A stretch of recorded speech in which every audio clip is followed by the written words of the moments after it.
परिषद निवडणुकीचे निकाल जाहीर झाले। यामध्ये सत्ताधारी महायुतीनं एकतर्फी वर्चस्व गाजवत दणदणीत विजय मिळवलाय। अनेक मतदारसंघात महाविकास आघाडीची मतं मोठ्या प्रमाणावर फुटल्याचं समोर आलंय। तर नाशिकमध्ये अपक्ष उमेदवारानं महायुतीला धक्का दिला।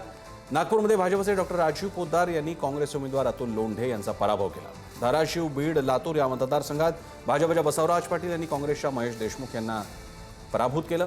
अत्यंत चुरशीच्या आणि हाय व्होल्टेज ठरलेल्या सांगली, सातारा स्थानिक स्वराज्य संस्था विधान परिषद निवडणुकीत महायुतीचे अधिकृत उमेदवार धैर्यशील कदम यांना विजय मिळाला आहे। त्यांनी महाविकास आघाडीचे उमेदवार अभयसिंह जगताप यांचा पराभव केला। तर नागपूर स्थानिक स्वराज्य संस्था मतदारसंघाच्या विधान परिषद निवडणुकीत भाजपचे उमेदवार डॉक्टर राजीव पोद्दार यांनी 682 मतं मिळवली। काँग्रेसचे अतुल लोंढे यांना 130 मतं मिळाली। डॉक्टर पोद्दार यांनी काँग्रेसचे उमेदवार अतुल लोंढे यांचा तब्बल 552 मतांनी पराभव करत दणदणीत विजय मिळवला। या निवडणुकीचा सर्वात चर्चेचा मुद्दा ठरला तो म्हणजे महाविकास आघाडीच्या मतांमध्ये झालेली मोठी फूट।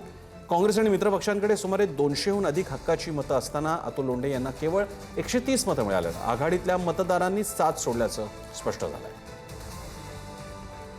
नागपुरातच त्यांचं हेडक्वार्टर आहे आणि नागपुरातच दीक्षाभूमी आहे, त्यामुळे नागपुरातच त्यांना काही करता आलं नाही, ही त्यांची हार आहे।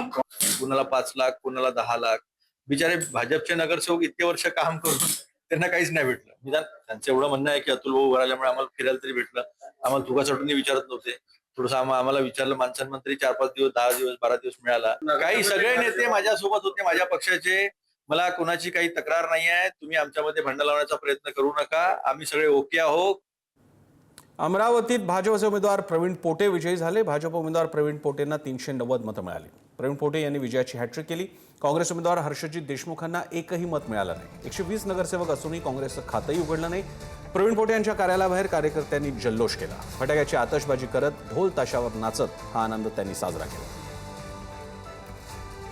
काँग्रेसने आत्मपरीक्षण केलं पाहिजे की त्यांचा मतदार, त्यांचा जो उमेदवार आहे हा रिंगणातून बाहेरच गेला नव्हता, तरी सुद्धा काँग्रेसने त्यांना मतं देऊ दिले नाही। हा तर आत्मपरीक्षणाचा कार्यक्रम आहे। ऍक्च्युअली त्यांनी विचार केला पाहिजे की एक सुद्धा मत ते काँग्रेसला देऊ शकले नाही आणि उलटे मतं थांबवून ठेवले।